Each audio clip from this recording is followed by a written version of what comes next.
Well, we're back after the break, and we're ready to go into our final section, but we found Jonathan Denwood from WP Tonic, and he's on that new show, which is meetthepeoplespress.com, which is on 9:30 Pacific Sundays, and it's recorded too.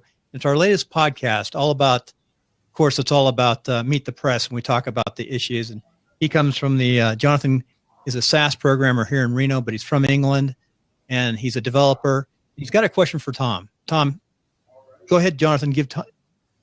Shout out that question. Yeah, sure.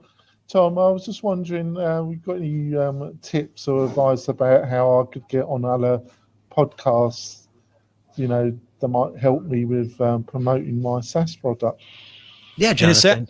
Real fast, his SaaS product is not only about technology and stuff, and he has some support on development teams, but his SaaS product is targeted at the real estate industry. Awesome. So with that, you've got a couple things going for you right now, is that you've already been on another podcast, and often that's the biggest hurdle that people have. So if you can point to one podcast that you've already been on as a guest or as a host, you can reach out to other podcasts and say, hey, I've got this area of expertise to talk to your customers about. Not that I'm selling my product, but I can help them with this area. And you can always point back to other shows that you've done. Because when a podcast host invites you to be on, his worst fear is that, oh my gosh, Tom's going to come on here and embarrass me. He's going to say something in front of my audience that I'm going to have to edit out. So if you can point to something that you've already done, it should make it much easier for the host to say yes. The other thing to think about is that podcast hosts are busy. Most of them aren't doing it as a full-time job. As you know, they've got a lot of things going on. So just send them a short email explaining what you want to do. It doesn't have to be 2,000 words. And what a lot of people will do is just come up with a one sheet. And it's like a one-page PDF that says, this is Jonathan's beautiful picture. Here's his company. Here's a bio. Here's 5 things that he could talk about. Here's all of his contact information, your Skype ID, your social media, and then get a testimonial down there. And if you can find a testimonial from somebody that the host already knows, boy, you're golden then. They're going to look at the email real quick, then look at the sheet and going, oh yeah, I need a guest. Jonathan's the guy. So that's just a great strategy that we've used, and that's had the best success for us and our clients.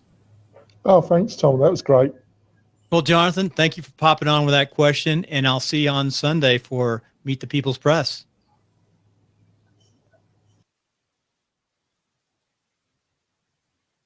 Well, there we go. I'm doing my first digital product. I've been podcasting. I do streaming too. I have a small streaming company where we go out and use streaming, and we stream a lot of folks around Reno because there's a demand for that. But it's a very labor-intensive business. It's definitely not digital. So we're creating a couple of digital products, but our first major digital product is just simply taking this platform, which is Blab, and showing people how easy Blab is to transition into a podcast. It is so easy. I don't have to have call recorder, Skype. I don't have to have a levelator, because they do a great job with the wave. So what a tool we have here. So that's like a commercial for me. And digital products are great too, because you can get them so quickly. People may not be able to get your time to learn something, but they can time shift. They can get that course when they need it. And from your standpoint, you just have to come out with version 1.0 of it. Mm-hmm. And ask everybody, what questions do you still have? What more resources do you need? And taking that feedback from the customer, the experts, and you can just get version 2.0 next week and version 3.0 the following week. And all of a sudden that course gets better and better, and it's based on everything the real customers have asked for. And I'll tell you, even though I use a couple tools quite a bit, I use ScreenFlow, things of that nature. It's still at that first one, it's still tough to get out, just like your first podcast. One of the things I teach is go get a $5 lip-sync account. First of all, I was developing something looking at YouTube where you just go up on YouTube initially, look at your product, and then transition to a podcast. But just start with Blab, transition to a podcast on a $5. Just see how it sounds. Just play with it. See how easy it really is. It's not as hard as people think. There's quite a few steps, but it's not difficult. It's that system you're talking about. Exactly. Very good. So, Tom, we had a little bit of commercial interruption. I guess you'd call that in the middle of our conversation here, but let's get back to you. Now, you gave me 3 books. Do you want me to read those? Could you please? Thou Shalt Prosper, Essentialism, and Automatic Customer. Yes. Do you want to talk about those before we go into your success principles? Yeah, when you asked me what books, this year I've got a goal of reading 52 books. I'm a avid reader and I love it. But those are books, Thou Shalt Prosper is one that I read every year. And Rabbi Daniel Lapin wrote it. And it's really an interesting way to look at money and business. He takes it from an Old Testament biblical view of business, and it's really a great way to look at it. And I think especially coming out of the military, sometimes there was times where we looked at it as that, nonprofits were better or big business was bad. And I think this puts a light that really any entrepreneur or self-employed business person can hold their head up high and say, yes, I'm doing my God-given calling. I'm serving people. So that's a great book that I love. Essentialism by Greg McCowan. I've read that about 3 times now. Once with my wife, once with a mastermind group, and once with people at church. And that one was so important because there are so many things as talented people that we can do. You come out of the military, there's a million things you can do, but you can't do all of them. And you need to really figure out what is essential for you. And it could be to get you to your goals. It could be to express who you are. And that's even with your life too. I mean, there's that 80-20 rule. 80% of the stuff gives you, or 20% of the stuff gives you 80% of the return. So why are you wasting time on that other? And so that book, Essentialism, is just a great one to figure out what's important in your life. And the final one that I talked about on this one, Bill, was Automatic Customer by John Warlow. Warlow. Okay. John has written 2 books. The first one was called Built to Sell, and that is a great book too. Right. But Automatic Customer will explain what you see on the internet right now, how Amazon can never turn a profit but keep growing. Why these software as a service companies are popping up and being so successful. It's the whole idea of you don't want another customer. You don't want to just chase a transaction. What you want is a relationship with a customer for life, right? If you look at Starbucks model, why would anybody go to all of that effort that they do with the leather couches and the fireplaces to sell a $5 cup of coffee, right? McDonald's sells it for $3 next door. Why don't you just do the same? But the average lifetime value of a Starbucks customer is like $35,000. Wow. So it's that automatic customer. They don't want to sell you a $5 cup of coffee. They want you being a customer for years and years. And that book by John Warlow, The Automatic Customer, is a great way to look at not only it's too easy to just make a transaction, but that book really talks about how can you make a lifetime customer. Very good. Now, for the listener out there, for every one person producing podcasts, there's hundreds of people consuming podcasts. And if you want to make a little bit of money, the first way to monetize is through affiliates. And that's what I've done since day one. Just affiliates on the side, playing around with all my websites. I actually make a little bit of money too. We have 3 elements. I actually create websites for locals and podcasters and get people up, but they're just fast, good, solid websites with the rules. So people have a good time with their website, keep their domain, things of that nature. But one of the first things I always show them is not put the affiliates up, because people will, friends, family, anyone will hit those links and it'll go to Amazon in this case, and you can buy the books. Boom. It doesn't cost you anything more. It gives a few cents actually in this case to your friends. But it's a great place to start. And sort of people get addicted and they build from there. So that's one of the starting places. That's why sometimes we ask for books. I'm going to start doing that more often in this show. It's evolved at 132 shows. So going on, this is my favorite part. We're going to talk about your success principles. Now, on your success principles, I'm going to read those off and I'm going to change one of them. And then we're going to go back and talk about them, Tom. Okay. So I'm going to read these. And the first one is start with strategy, not tactics. 2 is cross-pollinate, bear fruit. 3 is blame the system. That's what I love that one. Blame the system, not the people. 4, I might change this one. I got to look at it. I'm just going to say amaze others. 5, I'm going to say there's nothing new under the sun. 6 is choose who you work with. 7 is customers are the only experts. And 8 is test and improve. So we'll start with number 1, start with a strategy and tactic. And this is something that only the military people seem to understand. Especially digitally and online now, people are just amazed with the tools. It's like, oh, I've got to buy this new program. I've got to get this new app. And if I only did this plugin on my WordPress site, then everything would be great. And that's like starting out with, well, if I only had this weapon, or if I only had this weapon system, if I only had this, then everything would be okay. When you have no idea what you're trying to do, or is the enemy on land or sea or air? You don't know, you don't care, but I need the shiny new object or the shiny new weapon because that's what I need. And from the digital aspect, people are out there trying to sell it. They're trying to sell the shiny new objects, and people always chase those. Whereas if you know what your strategy is, if you know what you're trying to do, then you can look and say, does this support my strategy? Yes or no? And then you can decide whether or not you need it. Okay. What's my strategy? What's your strategy? It's a tough one. Building a relationship with, I would say, military officers, maybe especially academy grads. For this show, yes.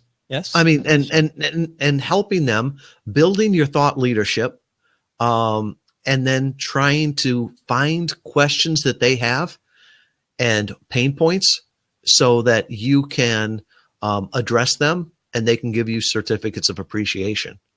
Well, what we are doing is we are trying to interview at least 4 academy grads a month, 2 to 4, and we do 3 interviews a day. I do 3 interviews a week, so it's kind of neat. We could drop that down to 2, and I have other shows too. We do about 4 major podcasts. This is my biggest time consumer, and it gets pretty good following. My top one is WP Tonic, a tech show. But I was going to say early on, I started coming out is the concept of doing on-demand news every day in a community. Could that be set up? And we also have a real estate company. I decided not to re-engage the construction design build company. So my strategy, of course, you have to monetize, you have to make money, but it's evolved too. I mean, it's definitely moving to a different area. It's moving more to digital. And what happened is I've been doing this podcast for about 30, 40 shows. And I had a local developer, Jonathan, came to me with other developers and said, can you help me put together a podcast? So it sort of opened up my eyes to a lot of different people. I go to WordCamps now. I've learned a tremendous amount about coding and systems and processes within WordPress. And I've met the top WordPress people in the country, and we've had them on the show, and I go to WordCamps. So what is my strategy? You have to make money. And it's still evolving, though. My strategy is to go into digital products, do those well, and eventually, inch by inch, is to get that studio concept up in every little town where you're doing the news on demand. Awesome. But it's not ready for that. We're not quite ready for that. It's coming. But with that strategy, it becomes very clear what tactics you want to use. Yeah. I always point back when my youngest was in junior high. She came to me and she said, "Dad, you need to be on Instagram with all your clients." And I said, "Well, why do I need to be on Instagram?" She said, "Well, because everybody is on there." And I said, "Well, who's everybody?" And she said, "Me and my friends." Well, there was a big thing about Instagram right then, but I looked at it and her friends are not my customers. They're not my target customer. So why would I waste my time there? Instagram might be the new and shiny object, but if your customers aren't there, you don't have any business being there. And knowing your strategy will help you say yes or no to those various tactics. I've been on LinkedIn for a long time. It was the only platform I could be in the military for a while, and when what I did, my clearances. And I also am on Facebook. So my clients are on Facebook, but even more so, I think, are on LinkedIn now. Does that make sense? Yeah, LinkedIn is a great platform, especially for B2B. And I think the average income of a LinkedIn person is over $100,000. So, it's definitely not telling about, what you had for lunch, but if you want to connect with like-minded people, it's a great spot. Very good, Tom. So cross-pollinate and bear fruit. Yes. I think that this example comes from growing up in the suburbs of Chicago. My dad went and he put every kind of fruit tree you could imagine in this small lot. And, there was a pear tree, an apple tree, a plum tree, a cherry tree. And after a couple of years, he never got any fruit out of it. And he was complaining to the neighbor one time, who was an old farmer. And he's like, well, of course not. There's no other trees like that around here. They've got to cross-pollinate to bear fruit. So thankfully, this old man that we had living next to us bought similar trees. And you know what? With that, we both got fruit out of it. And I think the same thing can be said in our lives, that you don't know everything you need to, nor do, the people right next to you. So that's why inner service workings, we can all learn so much from there. Reaching out to people like on podcasts here, reaching out to different industries, you'll come across things where people will say, well, that's just normal. That's how we do it. But when you bring it back to your industry, it'll be genius. So I always look at that and say that you've got to get out of your backyard in order to cross-pollinate. Very good. So blame the system, not the people. Yes. I'm a huge fan that, 97% of the world wants to do a great job. The reason that they don't is because the system's broken. And I'd even say this as a leader, if your virtual assistant isn't doing what you want, don't blame them until you blame yourself and say, did I give them clear direction? If your website is not working the way you want it to, it's not the fault of a plugin. It's not the fault of crazy customers. It's the system. And I even point this out to marketing when people start to complain about, well, I've got crazy customers. And I'm like, well, of course you've got crazy customers because you marketed to crazy customers. You attracted them. You spent money. You've got to be clear with it. And if you think you're frustrated, they are just as frustrated with you. So you're the problem. Fix the system. Something called value marketing. You go into a new area and people will, some people will go with value where it's the lowest, least expensive, but hard to make a profit doing that. But you get some crazy customers coming in when you break into an area, and you got to get out of that value proposition and get into a quality service proposition, because those customers will drive you crazy. And you know what? And you're driving them just as crazy. Yeah. Because you're not fulfilling their needs. And it doesn't mean that you're bad or they're bad, but it's just a bad fit. Well, I had a client if you're going low cost, really low cost to break into an area, they still want that premium service usually. So it's a hard, you got to be straightforward. I would say that it goes even beyond cost, that you need to be very clear on who you can service the best. We had a client that we worked with, and he was selling a book, and it's an awesome book. It's called Powerful Words by Dr. Clark Gaither. And he jokingly said, when I asked him, who's your ideal customer? And he laughed and he said, anybody with $19.95 that wants a book. And I'm like, no, that's not true, because somebody is going to buy this book and they'll get through 10 pages of it and they'll throw it away. I said, you want somebody that's going to buy this book, read the book, and tell 10 friends about it. That's who you want to market to. And he was like, that is a better idea, because there's a cost to marketing, and you'd rather market to people that are going to be proponents and fans and advocates, as opposed to just somebody that's going to give you a $20 bill one time in their life. So one last point on blame the system, not the people. Mm-hmm. When you call up, I called up a customer service, and I actually couldn't get an answer. So I went to the management, and because it'd been 2 days since the person who was supposed to call me back was doing so, And this was a very big company, which I pay a lot of money to, both in CRM and email management. You might know them. Some people get confused through them without saying their name. I understand.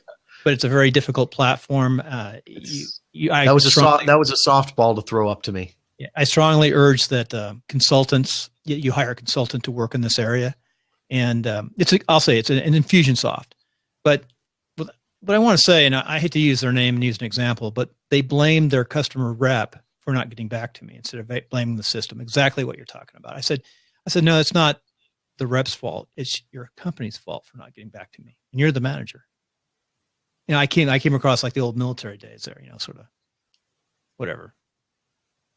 So ever see that happen, those issues? That's a common issue with the system and customer service. Very much so. And unfortunately, it's young manager.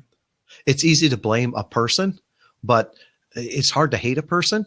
So you don't hate that customer service rep, right? Because here's a young kid. He's trying to do his best. When he got in touch with them, he's got a mom and a dad and everybody too. It's hard to hate a person, but it's easy to hate a company. And that's the company that you start to hate. And, you never talk about, I had this customer service rep and Bill didn't get back to me. Nobody talks about that. They talk about that brand. So don't blame your people, blame the system. Right. So what's ordinary to you is amazing to others. Number 4. Yes. And this one I'm almost put as number 1. This is one of my things that I've looked at life. Whatever you have and whatever you know, it's amazing. People will be amazed out there by it. You've got something to share. And you may think, well, everybody knows this, but they don't. Maybe everybody in your small community knows it, but there are other people that you could help and serve with that. So for example, being on an aircraft carrier, the first couple days that you're on there, you might go up there and watch flight ops. But after that, it's just normal. It's like, why would anybody spend their time doing that? Well, most civilians would die to stand up there for an hour and just watch that happen. It's ordinary to us, but amazing to other people. And it's the same way. You talk about, how to get on a podcast. It's easy. Well, it's easy once you understand how to do it, but other people are amazed by that and they need to know that information. How do you take people from being listeners to leads? Well, it's easy. There's a system behind it. And once people know the system, then they can use that too. But I always encourage people, just don't keep inside what you know. Share that with other people. Very good. Very good. We could talk about copy too, but maybe we will at the end, how you get that person who doesn't have that experience to understand that it's not as tough as you might think. Mm-hmm.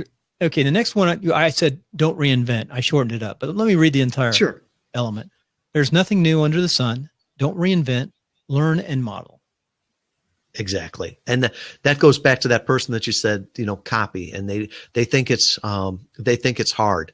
Well, it is hard if you've got to start it from the very beginning, but there's other people that have done whatever you're doing. Just be smart enough to find them, to model off of them, and to learn from them. I'm always amazed, especially online, how open people are. They're not trying to hide their secrets. They're open and to share them so that they can learn more of them too. You just have to be smart enough to find the person and ask the question. One of the hardest things I see though is there's a lot of free content, and it's very good content. And by the way, I enjoy reading at night too, if I can. I read last night, so maybe that's why I'm in a better mood, even though I'm tired, worked a lot of hours. But that said, it's really difficult to find out when you should pay a coach, when you should pay for advice, or when you should pay for a technician to come in and do something. Those are tough things to decide. There's some core knowledge you have to understand, be familiar with before you start, going out and paying big bucks, because you'll burn through your money pretty darn fast. Any thoughts about how you develop that process, how you know who to pay and not to pay? Unfortunately, I probably spend too much time trying to figure it out on my own. Whenever I hire a consultant, or pay somebody to do something, I don't want them just to do it. I want to learn the process as I'm going. So if I hire somebody to do videos, I'm going to ask them questions the entire time. Why do you put the light there? Why do you put the light there? What kind of camera is that? So that he's not only doing the job, but he's teaching me at the same time. And so I'm a lot quicker to get coaches and to shorten up that learning curve because I know I can execute and that I can learn it. I'm smart enough to learn it, but that time is better spent doing other things. Especially in the military, I always believed that I could do anything as long as I had a book or a manual, like you were talking about earlier, which is true. I learned to build subdivisions, even though I had a general engineering degree, which helped. You were a mechanical engineer, from the nuke side. Were you mechanical at the academy? I was. Okay, that helped. So, I mean, you can take that field and go about anywhere with it because you can do about anything. I'm sure I could teach you you could teach yourself how to build a subdivision or a home, a little bit of effort, and you have to build one or test it and go out and do it. But at some point you have to look at it and say, where do you bring the highest value? Mm-hmm. I can do things. It doesn't mean that I should do things. Going back to that essentialism, one of the things that I always focus on is delegating. I have 3 columns there. The things that I don't like to do. The second ones are the things that I don't do extraordinary. Graphic design. Can I go into Canva? Can I make an image? Yeah, I can spend a lot of time in there, but at the end, it doesn't look that pretty. There's other people that's their zone of genius. You can give that to them and they'll come up with something that I couldn't have done in a week. So that's zone 2. And then zone 3 is things that I shouldn't be doing, things that aren't bringing the maximum amount of value to me and to my company. And in Thou Shalt Prosper, they talk about that. It's like, are you better off mowing your own lawn or paying somebody else to do that so that you can put out a digital product? Well, I don't want to pay somebody, $10 an hour to mow my lawn. Well, then you're saying that your time is worth $10 an hour. Yeah. There's a point, though, and everyone has to remember this. There's a point where people actually enjoy doing certain things, even though they may not do them well or they want to improve. So exactly. You got to balance that, too, because maybe stress reduction to go mow the lawn. Personally, I'd rather be out working out or running during that time for my stress reduction, or bound on the river or hiking, something of that nature. So very good. So number 6, choose who you work with. Yes. And this one, I'm really big on this. My grandpa, before I went to the academy, he gave me some advice. He said, always choose who you drink with because you can't choose who you work with. And for him, that was so true. He was a mechanic. He ran a service station in a small town. I mean, he needed every one of those 10,000 people in that town to run his business. And I look back on that, and that's not my reality right now. If I wouldn't drink with somebody, if I wouldn't have them around my family, I don't want to work with them. You don't need 7 billion people as your customers. You probably need less than 1,000. So find those people that you love to work with, that love to work with you, and you'll get more satisfaction out of it. You'll get more profits out of it, and they'll be more thrilled by it. So choose very carefully who you work with. That's very good. And you could maybe say even choose who's on your email list. Yes. Instead of hitting like buying a bunch of garbage, really gets a good email list. Yeah. Anybody that buys email lists is just buying problems. Yeah. And look at your email list. 1,000 really good clients on your email list will keep you very busy and create a great company. I know that for a fact. You want to break it down. You don't need those mega email lists. You just need a good email list. Yeah, you look at the people with the Twitter followers, and they've got 40,000 Twitter followers, and they're following 40,000 people, and they've done 2 tweets. It's like, no, thanks. That's not what I want. Very good. Customers are your only experts. Yes, I'm real big on data. From an engineering standpoint, and customers are continually telling us what they love and what they loathe, right? So if you look at the analytics on your site, they're telling you what you should do more of and what you should stop doing. And so that's very important. We've all got our opinions, and even experts and consultants have their opinions. And that really takes us into the next one, is test everything. Test and improve. Test and improve. People and say, well, you should do this, or, Facebook advertising is the way to go. And somebody will ask, well, what do you think of that? I'm like, sounds like something you should test, because you could test that and the experts will tell you whether or not you're supposed to do it. And from that standpoint, that's why I think the businesses now, that I can get them up and running and profitable and running on their own in that 12 to 24 months, because I'm continually improving based on what the customers are telling me.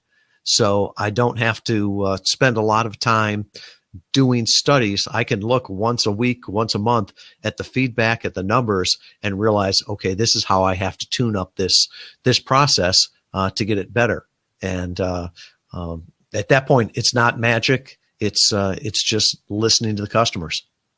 Very good. Very good. Well, Tom, we've had a nice long discussion, and this will be evergreen. People will, these build. I go back and do look at the numbers, and people listen to these for a long time. It's not like a short little show, but people will find you and they'll go back and listen to these. And it's like a little book we just created about your life, your background, what you're doing now.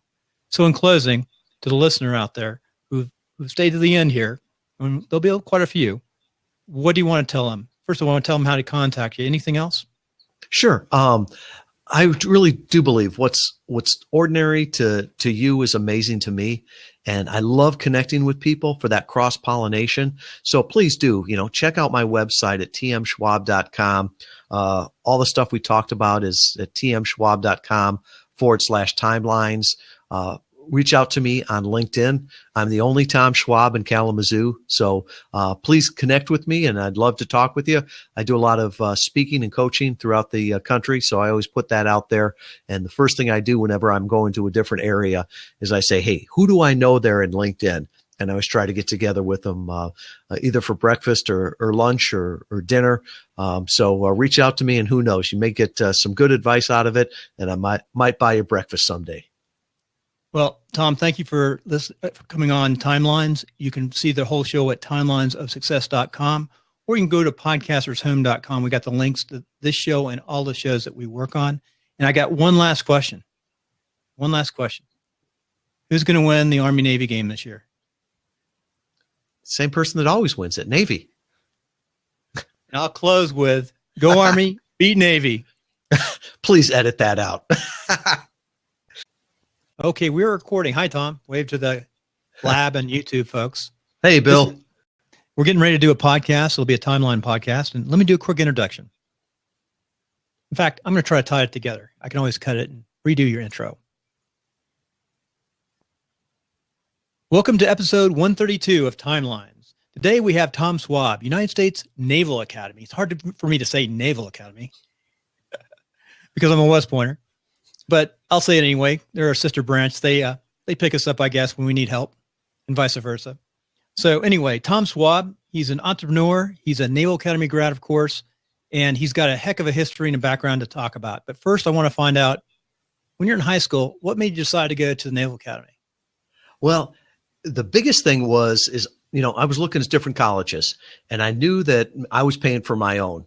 And I saw people coming back from going to University of Illinois, and they came back to their same jobs, flipping burgers and doing other things. And there was one person in our town that went to the academy, and he came back and was home for a couple of weeks, and he'd been to Australia doing different things. And then he was on to something else. And I thought, wow, that sounds like a whole lot more fun than coming home flipping burgers to pay for school.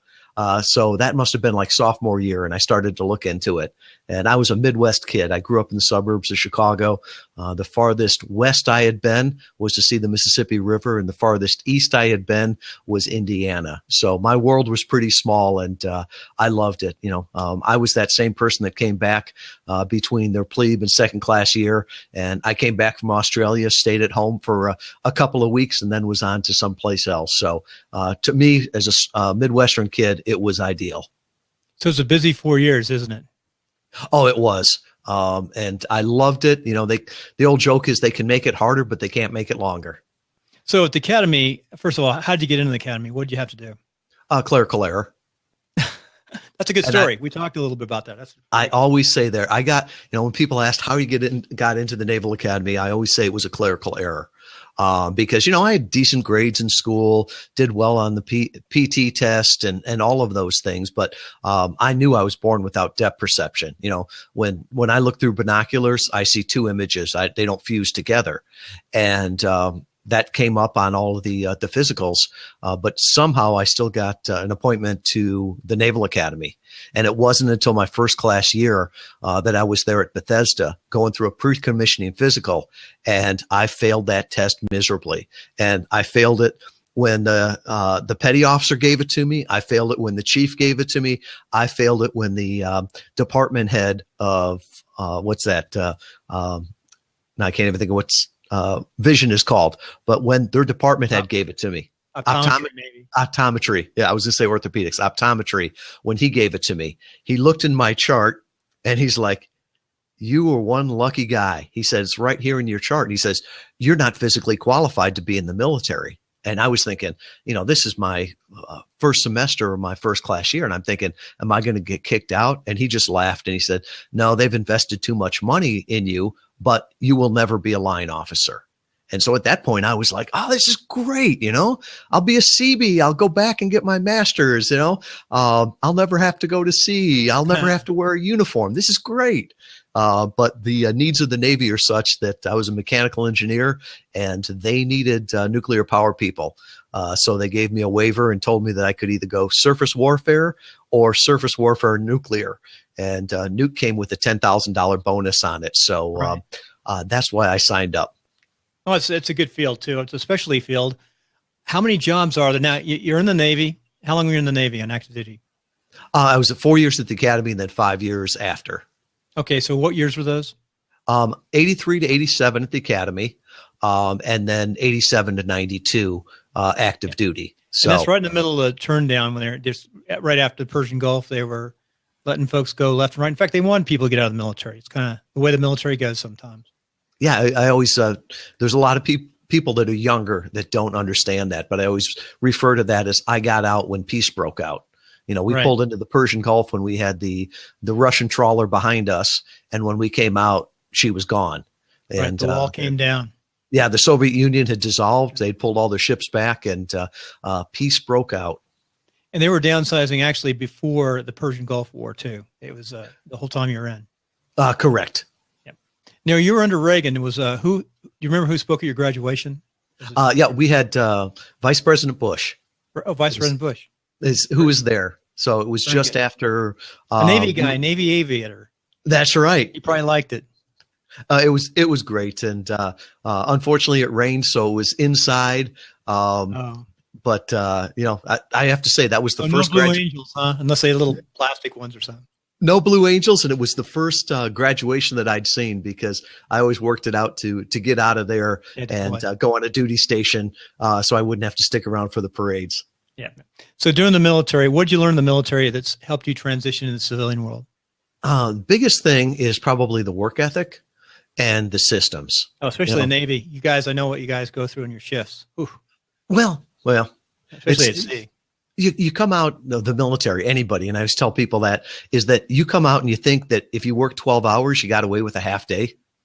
And most right. civilians come out and they thinking, wow, I had to work over 8 hours a day.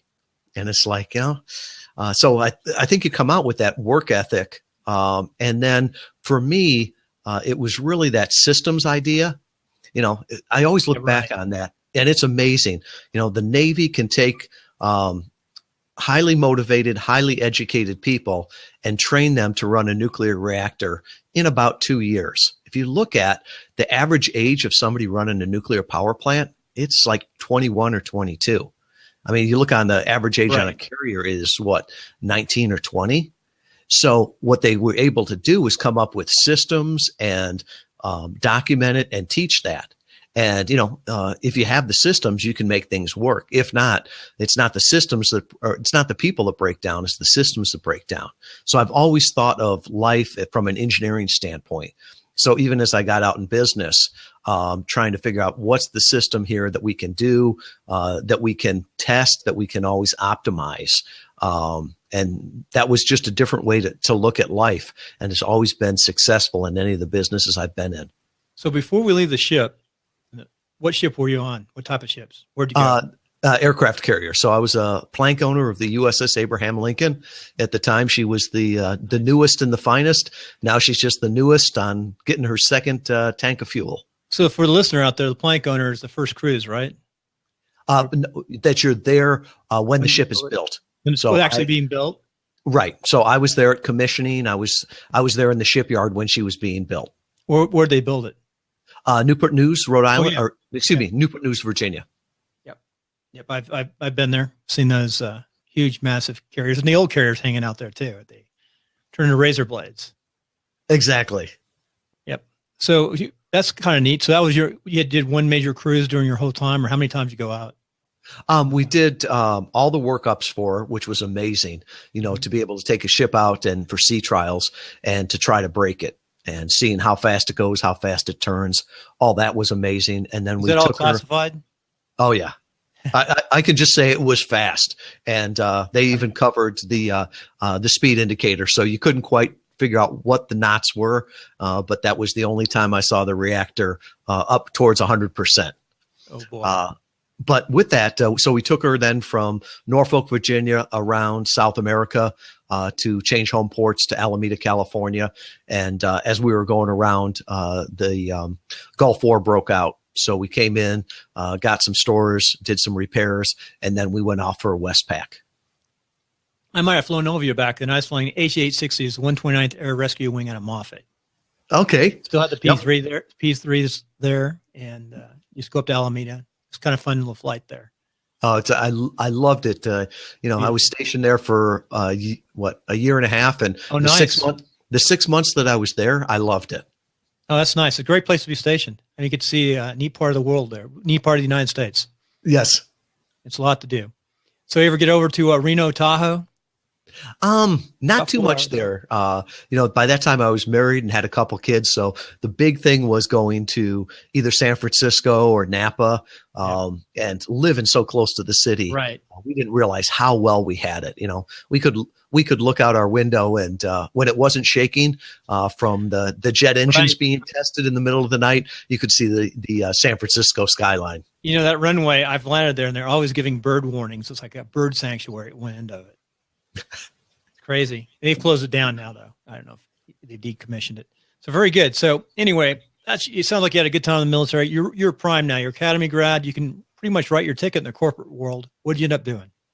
Well, I actually wanted to work for a company in California there. It was a medical device company called Stryker, and I loved what they were doing. Loved the culture behind it. There was a lot of military people there. But once again, they offered me the job in San Jose, California, and I looked at it and, I didn't know what the cost of living was in California. And it didn't take me long to figure out that I'd have to work, my wife have to work, and the kids would have to sell drugs in order to make a mortgage payment. So on a snowy February day, they told me that they had a facility in Kalamazoo, Michigan. So I flew in here and I said, I'm not going to die here, but I'll live here for a few years to work for Stryker. I meant to say that you're coming today from Kalamazoo. I was going to mention that. So you are still in Kalamazoo. You're stuck in Kalamazoo. Where are you originally from? The suburbs of Chicago, out in the Fox Valley area, St. Charles. Okay, I know those areas. Yep. But, I don't look at it as stuck in Kalamazoo. I still don't want to die here, but it was a great place to raise a family. Now I've got a granddaughter that's 1 year old. And so this is home. And I love the internet now because I can connect with anybody I need to from, Kalamazoo, Michigan. So it's an amazing time with that. And I always joke that if my son-in-law moves to Idaho and takes my granddaughter there, you'll be hearing me from Idaho on Skype. Yeah. I was going to say you definitely can move around if you have a digital business. And what did you do? You're in Kalamazoo. How long did you stay in this work and what was your progression? Sure. So I started with a, Fortune 500 company, Stryker. It's a medical device company. Started in the engineering side. and really quickly learned I didn't like engineering that much. I liked working with people. So I went from 3 months as a production engineer to production supervisor, unit manager, and was moving up on the inside of the company. But it took me about 18 months to realize that it was like living in a submarine.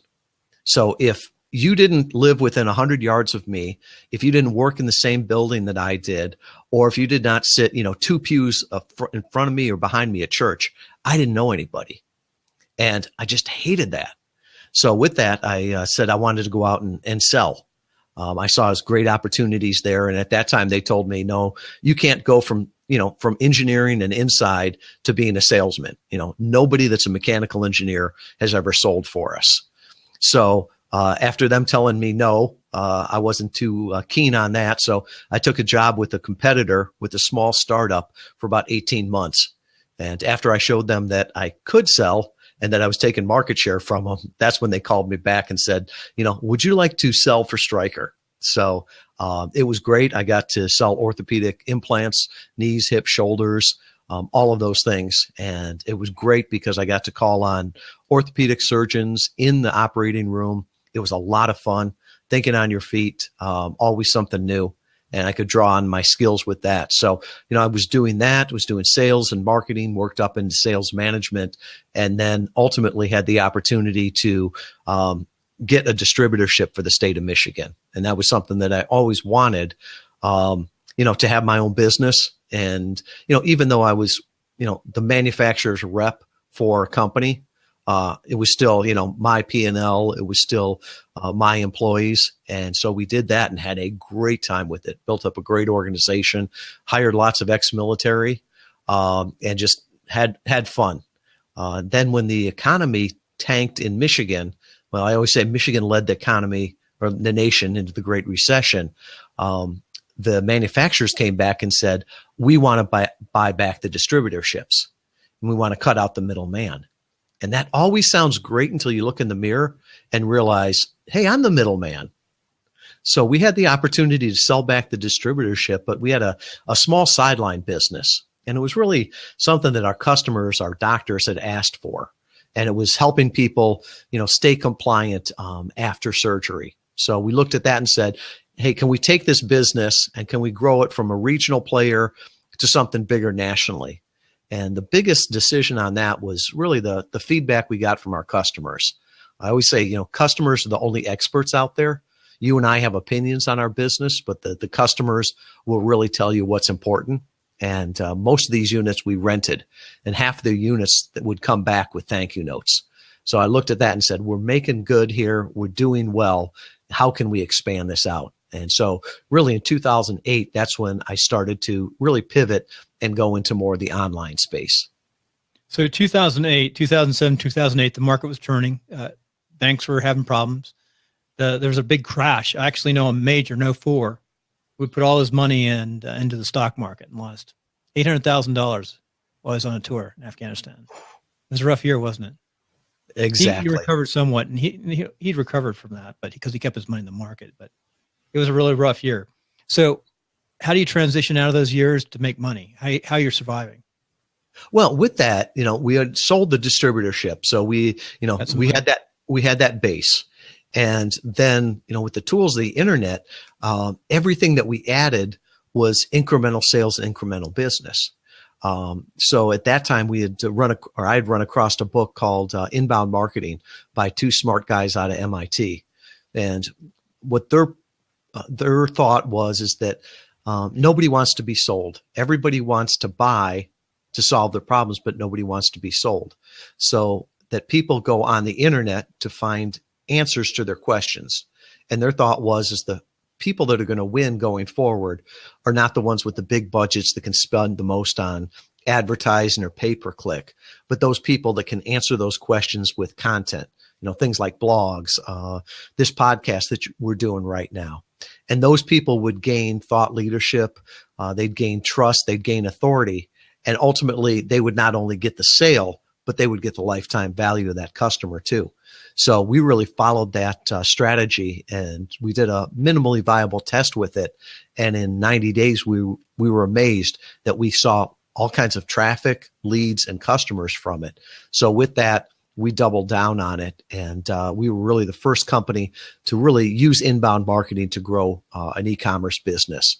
HubSpot ends up using us as a case example all the time, and became the e-commerce leader for the HubSpot user group and speak for them among other companies. And so it was really fun. It was a great time to learn things. And that's one of the things I always missed about the military was the continual learning. In the civilian world, I'd run into a lot of people that would say, I've got 20 years sales experience. And I'd look at it and say, you've got 2 years sales experience that you've been doing for 20 years. So when we got into this internet field and being an entrepreneur, starting a business, on that side, boy, I just learned so much from that. And with that, I'm more excited about the next decade of my life than I have about any previous one. So the e-commerce business, tell us a little more about it. How many people were involved? What did you actually sell and market? Sure. Have you ever been on crutches before? Thank goodness, no. All right. Well, we're one of those companies where we don't want repeat customers. And if you've ever been on crutches, you know the limitations of it. And, we always said we helped people that couldn't bear weight and couldn't bear crutches. And so we had the doctors that were sending us patients because they didn't want people tearing apart their good work. Then we also had, patients that the doctor told them, stay off your foot for 8 weeks. Well, if you're a mom, you can't do that for 8 weeks. You've got kids. If you're a business owner, you can't just not show up for 8 weeks. We even did some work with some orthopedic surgeons in the green zone because they were frustrated that, the troops there had to carry their weapons at all times, right? So war zone. Well, you have somebody that twists their ankle and now they're walking along and they've got the rifle with them and they've got crutches. Now, how do they do both? So we tried to find hands-free options for them. So we were one of the early companies that nationally had those little knee scooters, the rollabouts that people could go along with. We had some hands-free crutches. And as I look back on it now, it was probably an awful business to start with e-commerce because there was no lifetime value of customers. But we looked at it as we were helping people. And the way we grew our business is we'd have one happy customer that would tell more happy customers with us. So that was goodbyecrutches.com, right? It is. I finally figured it out. Believe me, when I saw that, I started doing a little research about you. Kind of was confusing. I see it now where it comes from. And I always say that that's one of those examples of the customer is the only expert. Because when we started our business, the legal name of the business is Surgical Specialties Medical Devices, LLC. And we had a customer that called us up one time, and I took the call. And her first words were, "You've got a stupid name for a company." And I said, "Well, what do you mean?" And she says, "I can never remember it. And when I'm telling other people about it, I can never remember the name." And I thought, oh, okay. So I asked her, "What would you call the company?" And she thought for a second and she says, "I'd call it Goodbye Crutches." Well, it didn't take me but 30 seconds to go to GoDaddy and see if that domain was taken. Bought the domain, and I think our DBA, our doing business as, changed the next day. Very good, very good. So Goodbye Crutches, it's a success. You've got a team. That's the size of a company. Are you actually mailing product and sending product around? Yeah, we're shipping product throughout the United States. We've got a team. We've got distribution partners so that we can get it to anybody really in 2 days with ground shipping. And the amazing part is that as we were getting more and more content out there and more known from our inbound marketing, we had partners from overseas calling us. We had a partner in Canada that said, "I would love to, work with you here." And up to that point, we hadn't been able to serve anybody there. We had a partner in the UK that said, "I'd love to work with you." And just from the shipping the product, we couldn't help those customers. So we started to work with them. And then the same way down in Australia. We've got somebody in Costa Rica that partners with us also. So it was just an organic growth from that. And really today, on the internet, you are what you publish. So people find out about your company from what you publish, and that could be, blogs, social media, or even podcasts like this. Okay, Tom, now I think it's going to get interesting, at least for me, because all right, you have a business, you've made money. It looks like you've been successful at in the Navy, you've been successful, saved money in the corporate business, and your first business, you had constant success. Have you had any times that you weren't as successful? I got to ask that question too. There's a double-edged sword on that. People say, tell me about a time you were a failure. And I can never remember. Failure, but this time that you could have done things better. Oh, yeah. Well, I like that failure word. Well, I always look at it as not a failure, but a pivot. And I always look at it as I've got different cycles. And my wife is the one that's pointed this out to me. It seems like in any job, I'll spend about 2 years banging my head against the wall to make it work. And at the end of 2 years, it starts to work and it becomes profitable. Then at the 4-year point, it becomes very profitable and I become very bored. And so with that, it's like time to either sell the business, have somebody else run it, and go on to the next stage. And I look back on the military, and that was perfect because, what's your average assignment? 2 years. So about the time you're really getting good at a job or even comfortable with it, it's time to go on and learn the next thing. And so that's one of those things where I always say that, the first 2 years of any project is probably when I look at it and say, I'm seeing the least success, but I'm confident that I'm building that foundation, planting those seeds, learning the things I need to so that it will be successful. And at that point, then everybody looks at you and says, wow, you're an overnight success. And it's like, yeah, after 2 years of hard work, you can be an overnight success too. I've got to mention something. This is really interesting. I've never thought of it this way, but I've often thought about my time in the military and getting out of the military, the transition, and things I would do different. I got out of the military after 9 years, but I went in the Air National Guard flying air rescue. So it wasn't completely out, but I was still out. And I can honestly say I started a design build construction company. I didn't go to work for a corporation. I had really done well on some investments and some property I owned. So I had about $300,000, which takes every bit of that money to start a company like I was starting. And for 2 years, I went through a lot of money getting going. You can't just buy your equipment like you're in the military. You got to really budget, make sure it works. I had a lot of AutoCAD systems and computers back in the day, around in the early 90s.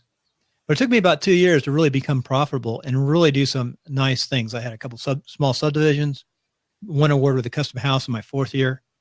And then like you, someone asked me to run for Congress, and I ran, won the primary, and it's a long story. I should have won the general, but Gary Condit beat me. It's a story in itself. But I think I got bored like you had at 4 or 5 years, and I had success, but it sure was a lot of work. That said, 9/11 hits. I was activated that day, went back in for a long tour, actually 3 years, and then got out for a while. Then I decided to go back in and finish my active duty up on a special program, which I really liked. That's 5 years straight through doing a special program. But I really finished up about January 2013. I got back from Afghanistan in December. But twice now I've had to start again. But I decided to do something completely different. And that's where you are. I decided to go into the digital world of podcasting, netcasting. I was thinking to myself, I said, the National Broadcasters Association, it has billions of dollars in it. And I think those advertising dollars are going to go someplace. And I think you can start little local TV channels or TV netcasts in every city. And so I started looking at different things and evolving. But I'll tell you what, I'm into it a little over 2 years now. It's the hardest thing I've ever done in my life, figuring all the bits and pieces. And that's where you are, because if you've sort of figured it out a different way. And I guess in hindsight, what would I have done differently? I think I would have worked hard for myself as opposed to working hard for somebody else. Because like you said, when you get out of the military, going to the academy or being a military officer, you'll get out and the big Fortune 500 companies want you. And why do they want you? Because they know you're going to work hard, that you've got character, that you can be successful. And so they want you on their team so that they can be successful. And I think that I went to that because it was the next safe job or secure job. And it was the next thing to do. But I really wasn't happy until I started doing something on my own. And I think that idea of safety or security, you make your own. You're not going to get that from any industry. I mean, think about it. There's a lot of great people in the military that got pushed out in 92 when peace broke out. There's a lot of great people right now that are getting pushed out. And, they started thinking, well, this is a secure industry. There's a lot of people in corporate America that are doing great things, thought they had a career there, but the company gets bought, gets sold, things change, and now their security is gone. Well, companies have been wiped out too with new technology. Exactly. And it's nothing that person did, but their security they gave to somebody else. I think if I was doing it again, I would have bet on myself. And I also would have worked for myself because I'm sure I'd be a lot farther along than I am right now. So if you don't mind, what did your wife do when you first got out? She was a stay-at-home mom. That's and good. Like I said, we had 2 kids, wasn't making a whole lot of money. So I went with a Fortune 500 company. And, I can still remember my dad told me I was crazy when I left the military. Oh, yeah. Because his point was all you've got to do is wait around for another 15 years and you can retire.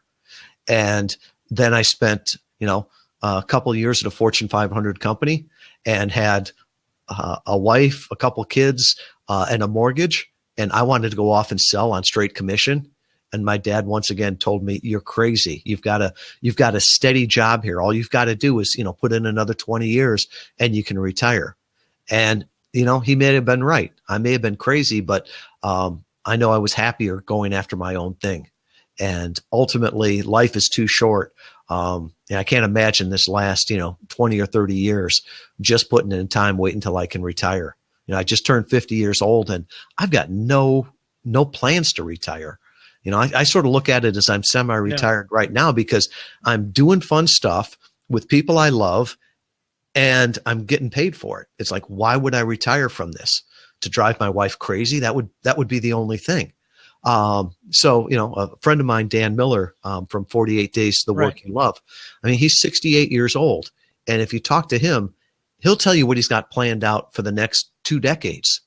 And he's serious about it. And that's what I want to be. I want to keep doing fun stuff like this until I can't do it anymore. How'd you get to know Dan Miller?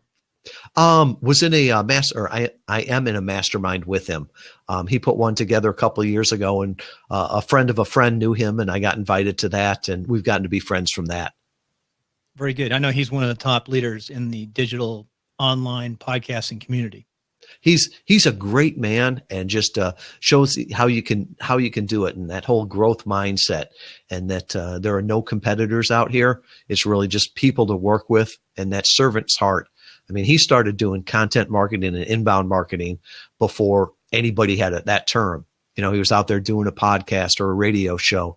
He was putting out his newsletter, and he gives away so much information freely, and it, comes back to him. I think you just explained content or inbound marketing, but for the listener, why don't you clarify it? Sure. Content marketing is the idea that you engage with people with content. Right. So we all build our online engines, our websites, our email lists, our nurturing that we do. That's the engine. But what you need to run it is fuel. And that's the content. So that content could be blogs, social media posts, podcasts. The one that I've been really focusing on is just being a guest on other people's podcasts like I'm doing here. So that's content marketing. Inbound marketing is the idea of, we all know what outbound marketing or push marketing is. And that's, I've got a product that I want to sell to you. And Bill, I'm going to interrupt your favorite television show, your favorite sporting event with a commercial.